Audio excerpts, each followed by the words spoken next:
The courtroom drama unfolding around Sean Combs has already been one of the most sensational celebrity legal sagas in recent history, involving lurid accusations, celebrity name drops, and a government investigation that reads like a Hollywood crime thriller.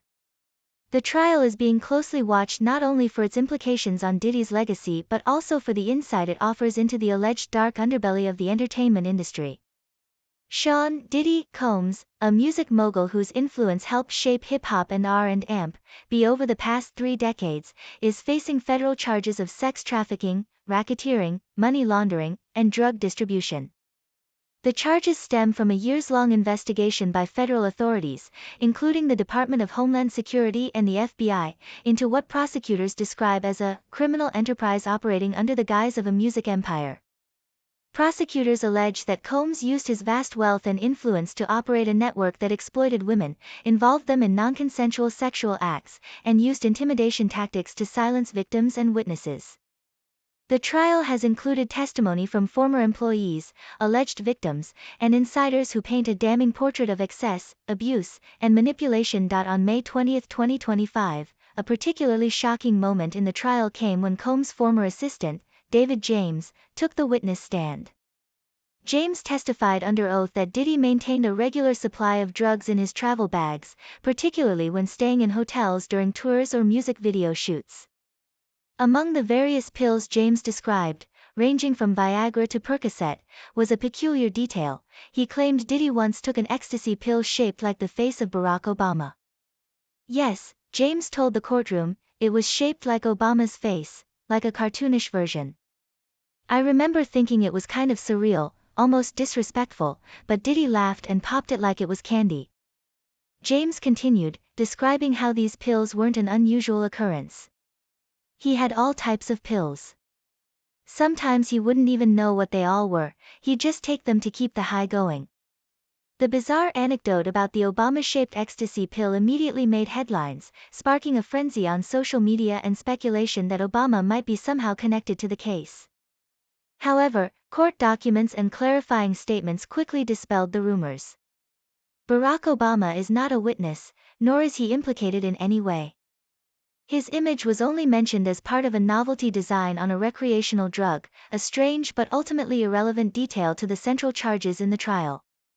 The Obama pill was far from the only name drop in this high-stakes trial. During several days of testimony, other major celebrities were mentioned, including Michael B. Jordan, Usher, and Kanye West. Some were described as guests at parties hosted by Diddy. Others were name-dropped in contexts suggesting professional relationships or social connections. Importantly, none of these celebrities have been accused of any crimes or misconduct in relation to the case. Their inclusion in testimonies appears to be primarily to illustrate the extent of Combs' social network and how his power and access allowed him to allegedly operate unchecked for years. Usher, for example, was mentioned as someone who once performed at a lavish party allegedly funded by Combs' illicit money laundering operations. Michael B. Jordan was referenced in a text message shown to jurors, but there was no suggestion of any wrongdoing on his part. The trial has opened a rare and disturbing window into the world of high-level entertainment elites.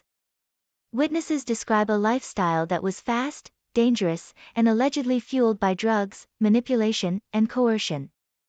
In a statement released by his legal team, Combs said, "I am being targeted because of my success and my influence.